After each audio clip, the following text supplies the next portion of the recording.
निवडणुकीत मुस्लिम मतांसाठी राजकारण करणाऱ्यांचे खरे चेहरे आज वक्फ बोर्ड सुधारणा विधेयकाच्या निमित्तानं समोर आले, तशी खरमरीत टीका शिवसेनेचे मुख्य नेते आणि राज्याचे उपमुख्यमंत्री एकनाथ शिंदे यांनी उभाटावर केली आहे।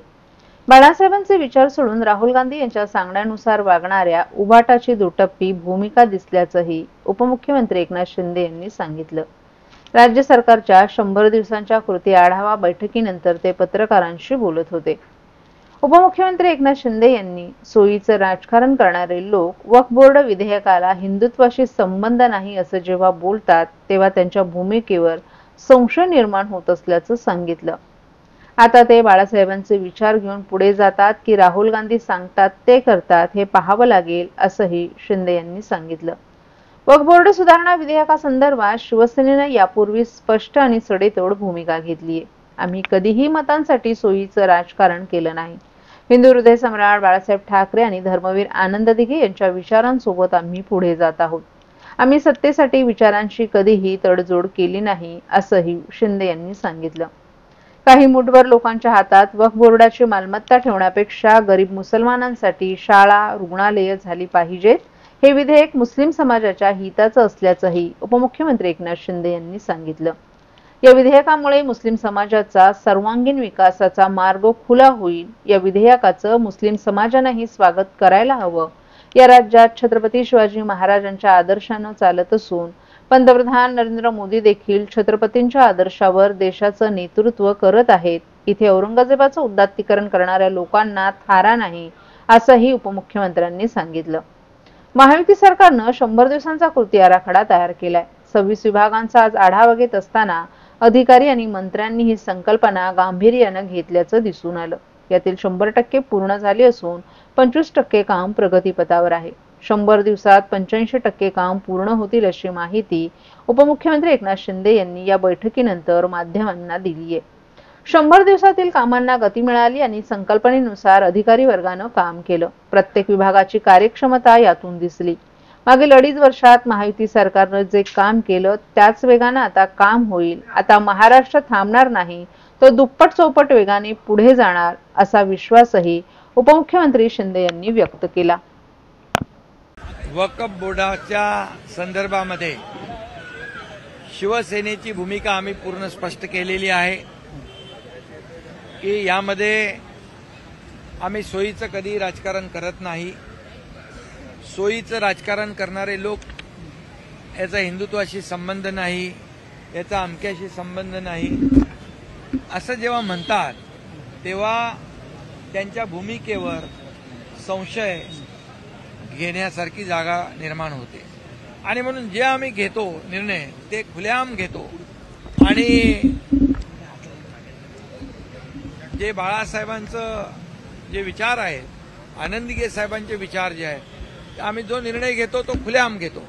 आम्ही असं होईल तसं होईल याचा संबंध त्याच्याशी नाही, हे असं दुटप्पी भूमिका आम्ही कधी घेत नाही। म्हणून आमची भूमिका स्पष्ट आम्ही घेतलेली आहे, सडेतोड भूमिका आम्ही घेतलेली आहे आणि सर्वसामान्य माणसाच्या हिताची भूमिका घेतलेली आहे। आणि म्हणून काही मुठभर लोकांच्या हातामध्ये हे जी काही वक्फ बोर्डाची प्रॉपर्टी आहे ती ठेवण्यापेक्षा त्या समाजातल्या बहुसंख्य लोकांना याची सुविधा मिळाली पाहिजे। शाळा झाल्या पाहिजे, कॉलेज झाली पाहिजे, हॉस्पिटल झाली पाहिजे। आज बघा, आज काय कंट्रोल आहे कोणाचा। आणि म्हणून हे जे काही वक्फ बोर्डाचं बिल आहे हे मुस्लिम समाजाच्या देखील हिताचं, फायद्याचं आहे आणि त्याचा त्यांनी विचार केला पाहिजे। आणि जे आता भूमिका तुम्ही सांगितली, कोणी घेतली ती? काय म्हणतात? अरे हे बघा, पळपुटी भूमिका कशाला घ्यायची? घ्या ना खुलेआम भूमिका, घ्या ना, उभे राहा ना एका भूमिकेवर। तुम्ही हे सगळ्या गोष्टी ज्या आहेत, जेव्हा फायद्याचं तेव्हा धरायचं, जेव्हा तोट्याचं तेव्हा सोडायचं। त्यामुळे धरलं की चावतंय, सोडलं की पळतंय, अशा प्रकारची जी काय भूमिका घेतल्यामुळे आज त्यांची ही परिस्थिती झालेली आहे। विधानसभेच्या निवडणुकीमध्ये 100 जागा लढून 20 जागा निवडून आलेल्या आहेत आणि यापुढे देखील ज्या निवडणुका होतील, मुंबई महापालिका असेल, स्थानिक स्वराज्य संस्था असेल, जनता यांना त्यांची जागा दाखवल्याशिवाय राहणार नाही। हे आता बघायचं आहे की बाळासाहेबांचे विचार त्यांची भूमिका घेऊन पुढे जात आहेत की राहुल गांधी हे सांगतायत तसं करतायत.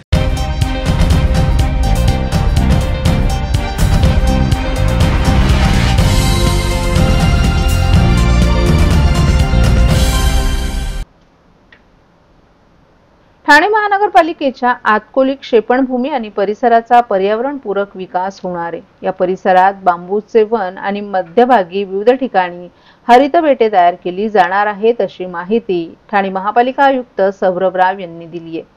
राज्य शासनानं ठाणे महापालिकेस भिवंडीतील मौजे आतकोली येथे शास्त्रोक्त पद्धतीनं कचऱ्याची विल्हेवाट लावण्यासाठी 34 हेक्टर क्षेत्र ठाणे महापालिकेस प्रदान केले. या जागेवर ठाणे महापालिकेतर्फे घनकचऱ्याचं व्यवस्थापन केलं जाते. या जागेवर गौण खनिजाचं उत्खनन झालं असून आता या जागेचा विकास महापालिकेमार्फत होत आहे. आतकोली येथील क्षेपणभूमीतील पायाभूत सुविधांचा विकास, संरक्षक भिंत, सुरक्षा कक्ष, पोहोच रस्ता, 22 एकरचं सपाटीकरण, बांबूंचं वन आदी कामांसाठी राज्य शासनानं 50 कोटी रुपयांचा निधी उपलब्ध करून दिलाय. हे काम महापालिकेच्या सार्वजनिक बांधकाम विभागामार्फत करण्यात येणार आहे. पूर्ण भूखंडाला 4 किलोमीटरची संरक्षक भिंत, त्याला लागून 2.5 मीटर अंतराचे बांबूचे वन, कचरा वर्गीकरण प्रकल्पासाठी 12 एकर आणि गॅस निर्मितीसाठी 10 एकर अशा एकूण 22 एकर जागेचं सपाटीकरण करण्यात येणार आहे.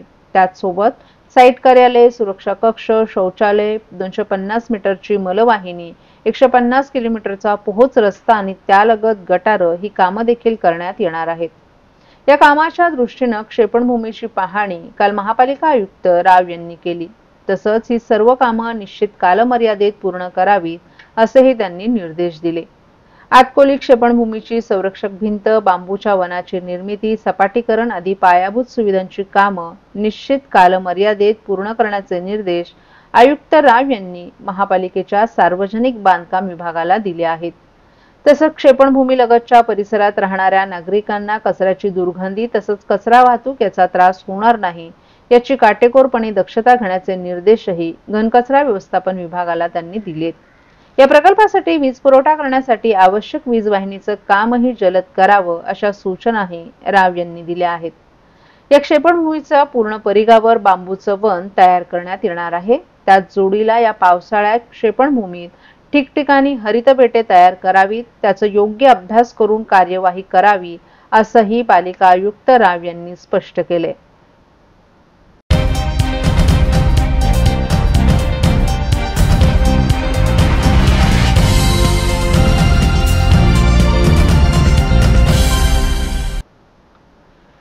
ठाणे महापालिकेच्या मालमत्ता करामध्ये 108 कोटी रुपयांनी वाढ झाल्याचं समोर आलं असतानाच त्या पाठोपाठ आता पाणी पुरवठा विभागानं 149 कोटी रुपयांची पाणी देयकांची वसुली केल्यानं गतवर्षीपेक्षा यंदा वसुलीत 15 कोटींनी अधिक वाढ झाल्याचं दिसून येत आहे.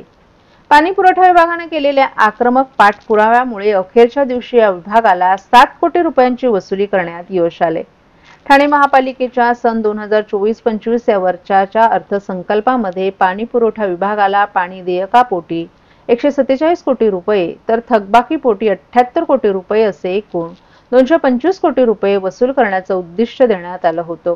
यावर्षी चालू पाणी देयकाच्या रकमेपोटी 94 कोटी 54 रुपये वसूल झालेत, तर थकबाकीपोटी 40 कोटी 41 लाख रुपयांची वसुली झाली आहे. त्याचबरोबर मुख्यालयात 14 कोटी रुपयांच्या देयकाचा भरणा झालाय. या आर्थिक वर्षात एकूण 148 कोटी 95 लाख रुपयांची वसुली झाली आहे.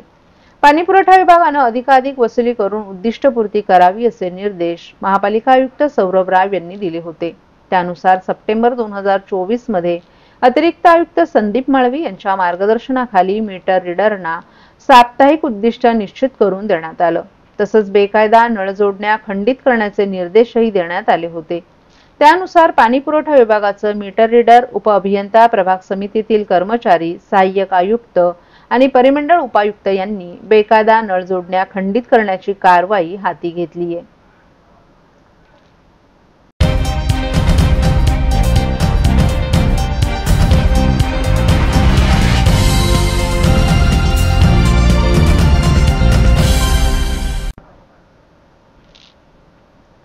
मराठी भाषेला अभिजात दर्जा मिळालेला असूनही महाराष्ट्रात बऱ्याच ठिकाणी मराठी भाषेचा वापर होताना मात्र दिसून येत नसल्यानं गुढीपाडव्याच्या मनसेच्या सभेतून राज ठाकरे यांनी मनसैनिकांना आवाहन करत ज्या ठिकाणी मराठीचा वापर होत नसेल त्या ठिकाणी जाऊन समज देण्याचे आदेश दिल्यानंतर महाराष्ट्रात मनसैनिक मराठी भाषेच्या मुद्द्यावरून आक्रमक झाल्याचं चित्र पाहायला मिळत आहे।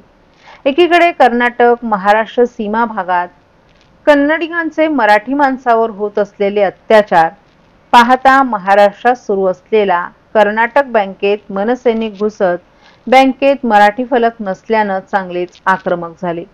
5 दिवसात यात बदल न झाल्यास मनसे स्टाईलनं दणका देऊ असा थेट इशारा बँकेच्या अधिकाऱ्यांना मनसैनिकांनी दिला आहे। शिवाजी पार्क में किस प्रकार से शिवतीर्थ पे बोला था कि मराठी का जो वापर है वो महाराष्ट्र में होना चाहिए।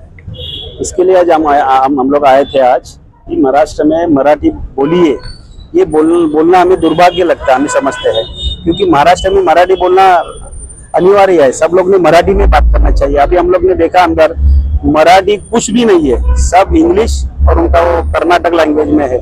इसके लिए मैंने उनका जो नेम प्लेट था वो भी हटा दिया, बाद में ये बोर्ड था ये भी हम लोग ने हटा दिया। उनको बोला है, वो लोग ने 3 दिन के अंदर बोले, हम लोग 5 दिन अल्टीमेटम दिया। 5 दिन के अंदर अगर नहीं होता है तो बैंक में हम हमारे मन से स्टाइल आएंगे और उनको जो सबक सिखाना हम लोग सिखाएंगे।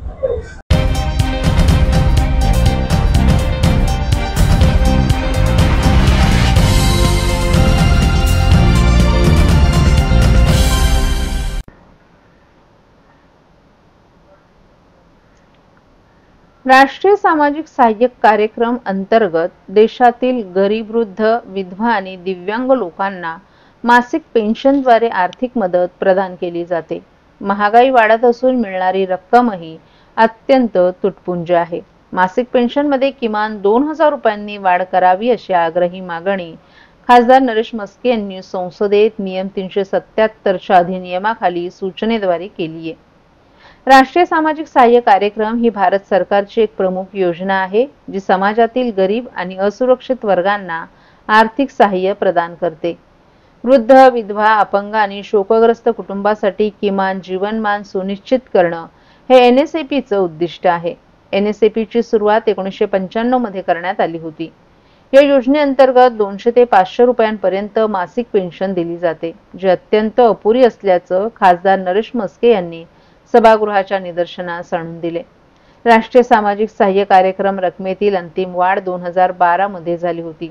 त्यानंतर आजपर्यंत महागाई अनेक पटींनी वाढली आहे। या दरम्यान राज्य आणि केंद्रशासित प्रदेशांकडून स्वतंत्रपणे काही अतिरिक्त आर्थिक मदत दिली जाते, परंतु ती सर्वत्र समान नाही। या संदर्भात पूर्वी अनेक तज्ञ समित्यांनी जसे की ग्रामीण विकास मंत्रालयाचा विभागीय अहवाल 2021, नीती आयोग 2020, सुमित बोस समिती 2016 आणि नीती आयोग 2020 यांनीही स्पष्टपणे पेन्शन रक्कम वाढवण्याची शिफारस केली आहे। देशातील गरीब, वृद्ध, दिव्यांगजन आणि अशक्त लोकांच्या जीवनासाठी अत्यंत आवश्यक आहे।